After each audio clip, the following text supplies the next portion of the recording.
allez sur Facebook, tapez couteau corse, regardez d'où vient le coutelier déjà. Après, prenez son ciré, allez voir si c'est réellement vrai, et là ce sera un couteau corse. Par contre, moi, suite à ça, là j'ai eu de la chance, il me l'a fait graver Olivier avec le sigle de la Corse. J'ai eu le certificat d'authenticité parce qu'il y a des couteaux, des couteliers corses qui se sont unis et qui ont créé une société ensemble. C'est Collecte Art, 3 rue de l'ancien collège à Corday.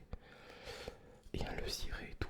Et voilà, et moi je l'ai mis sous cadre. Voilà, tout simplement. Alors ce couteau là c'est un corniciolo acier carbone, corne de bélier. Et, son, et l'artiste qui l'a fait en plus, c'est un grand nom de la coutellerie, c'est Padovan. Voilà, son nom de famille c'est Padovan.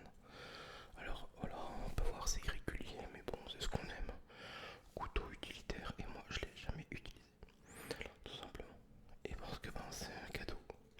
Cinquième personne avec qui je me suis tout de suite bien entendu. Et je sais que demain je le reverrai, c'est comme si on s'était quitté la veille, tout simplement. Et merci Francis, il s'appelle Francis. Bien sûr, je lui ai donné la pièce. C'est pour éviter de couper l'amitié. Et voilà, là il se plie bien. Et ça, vous pouvez le trouver quand même pour une petite soixantaine d'euros. Mais bon, on est sur ici un grand plat. Non, c'est un piémontais, excusez-moi, j'ai une bêtise. Voilà, hop, voilà, blocage de lame. Tac, voilà, tout simplement. Manger avec, je sais pas, c'est spécial quand même ce type de couteau. Donc, voilà un petit peu pour ce genre de jolis couteaux. Je remonte une dernière fois. Voilà. Et trop beau. Voilà, alors ça c'était le premier. Le deuxième, un peu typé coupe de Corse, mais de chez José Vial, qui doit être la coutellerie des Oliviers. Pas l'Olivier, dans le même style mais beaucoup plus grand. Voilà. Pareil, là par contre on est vraiment sur un couteau de table, hein, beaucoup plus grand, avec une lame qui fait au moins 9 cm. Voilà, hop, le manche, pareil c'est de la corne de bélier. Après comme tu peux voir, en fait c'est un couteau, cette personne là, José Vial, je crois qu'il doit être de la région PACA. Mais bon après, là il ne vend pas ce couteau comme un couteau corse, attention. C'est sa fabrication. Alors si on doit comparer, hop, voilà un peu. Hop, il manque au moins 4 bons centimètres. Voilà, tout simplement. Et là par contre je n'ai pas été en PACA, je n'ai d'ailleurs été pratiquement jamais été en région PACA. À part Toulon, je sais pas si c'est encore la région PACA. Bref, hop, voilà. Donc, très sympa.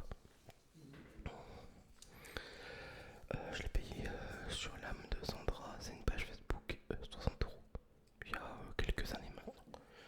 Donc voilà, celui-là très joli aussi. Troisième couteau, ça c'est quand j'ai été à Saint-Gervais. Alors faut savoir que mes couteaux régionaux, je mise pas la qualité, d'accord. Je mise uniquement le souvenir. Alors là, bon, il est juste marqué Saint-Gervais dessus. Et encore, on voit plus très bien. Mais le couteau a l'air sympa. C'est une chinoiserie, hein, on va se le dire franchement. Mais voilà, comme je dis, c'est vraiment l'aspect souvenir que je ramène. Et puis c'est tout quoi, je veux dire, ça me sert pas, c'est de la déco. Mais au moins je peux dire que quand je la regarde, ben, j'ai été là-bas, j'ai des souvenirs de là-bas. Et c'est génial quoi. Donc voilà un petit peu, hop, pour le Saint-Gervais. On n'est pas sur des super astiers, hein. On est sur de la merde, on va pas se mentir. Là pareil, 1, 2, 3, 4 mat, 4 axes. Là ici, bon c'est moche. Là pareil, depuis quand on fout une moche sur un couteau qui est même pas à la gueule. Voilà, mais bon, c'est le folklore quoi. Zut, désolé. Là ici j'ai un laguiole que j'ai acheté quand j'ai été de passage à Lourdes. Donc alors il est pour celui-ci, je l'ai acheté sur le marché. Même si la gueule, c'est pas du tout mon délire. Tout ce qui reste de bien là-dessus, je veux dire, c'est le manche. Où est-ce que tu vois le poisson, le bois? C'est un bois en olivier. C'est un manche en olivier. D'ailleurs, le couteau, il a complètement rouillé. Oh, je suis dégueu. Parce que ça reste dans mes casiers, donc... Et je vous avoue que je les sors pas souvent. Donc voilà un petit peu. J'aime pas non plus, parce que, bah... Voilà, il y a trop, ça fait trop grand. Et c'est ce genre de lame que tu n'exploites pas entièrement quand tu coupes. Ouais, pas trop mon truc. Hop, après comme tu peux voir il y a la mouche. Mais bon, c'est pas, tu vois que c'est pas fait mal quoi. Il y a un petit guillochage. Bon, sympa, je crois que je le payais 10 balles. Et encore, ouais. Ah, il y a une poule qui sort à neuf. Je suis souvent emmerdé dans mes vidéos. Ici, j'ai un couteau assez spécial. L'olivette, ça s'appelle. Alors, décidément, l'olive en bois.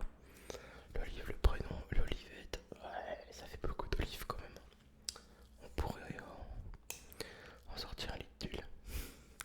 C'est celui-ci qu'on trouve souvent aussi en Provence par contre. L'olivette. Voilà. Couteau très fin par son allure, très sympa, très joli. Avec par contre, ce qui me plaît moins, c'est la longueur de la mitre ici qui est énorme. Mais bon, après voilà, c'est pas très très grave au final. Il est facile à porter, il est très très fin. Comme ici, hein, je crois qu'il n'y a même pas 2 cm. Tu peux voir, j'ose pas trop rapprocher avec les micros. Hop, voilà. Là-dessus, il est marqué l'olivette. Vous avez vu, il est plutôt fin, donc très gentleman folders. Dans une poche à l'intérieur. Bon, j'ai bricolé, coupé quelque chose. Ouais, non, il coupe plus, c'est pas grave. Donc, ça, c'est plus en région, un couteau région PACA, je crois. Je crois me tromper, je ne sais plus où je l'ai vu acheter celui-là. Je ne sais plus. Désolé, pas grave. Je garde le meilleur pour pour la fin, restez bien. Là où est-ce que j'ai passé vraiment des bonnes vacances? À La Rochelle. Et là, j'adore. Mais j'adore ce genre de couteau, j'adore la forme, la gueule. Regardez-moi ça. Comme il est beau celui-là. Il est magnifique. J'adore. Je l'ai acheté dans un débit de tabac. Là-bas, Stainless. Rolvaster. Et si on va finir en rillette. Je déconne. Et franchement, j'ai été là-bas en 2007. 2007-2008. J'ai été avec mon oncle, ma tante, ma grand-mère. On était tous jeunes à l'époque. Et mon cousin et ma cousine. On s'est tous rassemblés là-bas. Allez hop, on y va tous. Et puis, on a vraiment passé des excellentes vacances. Hop, voilà un petit peu. Ça a une belle gueule. J'aime bien aussi la forme côté un peu alpin. En fait, ça a la forme du couteau l'alpin de base. Alors que bon, bah, La Rochelle, c'est pas les Alpins. Donc, et regardez-moi, cette belle gueule, j'adore. Même la prise en main, malgré qu'il est petit, elle est cool. Franchement, c'est le genre de couteau que j'aurais bien aimé d'avoir d'artisan. Ouais, il me plaît bien celui-ci. Moi, j'aime beaucoup. J'aime beaucoup. En plus, il coupe encore plutôt bien. Ouais, il coupe. Ouais, j'ai quelques poils. Donc voilà. Toujours des bois médiocres, des aciers médiocres. Mais après, c'est un lien quoi. Et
Mais voilà, c'était le sien quoi. Et puis attends, il est décédé quand? En 2005, en 2006, pas plus tard, je sais plus. 2005-2006, pas avant, pas après. Et voilà. Donc regardez, là la preuve que il a souffert, parce que même alors que c'est une sécurité, ici, pompe arrière, on fait ça avec. Donc c'est ultra dangereux. Voilà. Non seulement, bon ben voilà, c'est plus de l'histoire de famille, mais là, c'est très dangereux. Vaut mieux même pas l'affûter. Tu le laisses comme ça, je suis désolé. Et puis et tu le mets dans un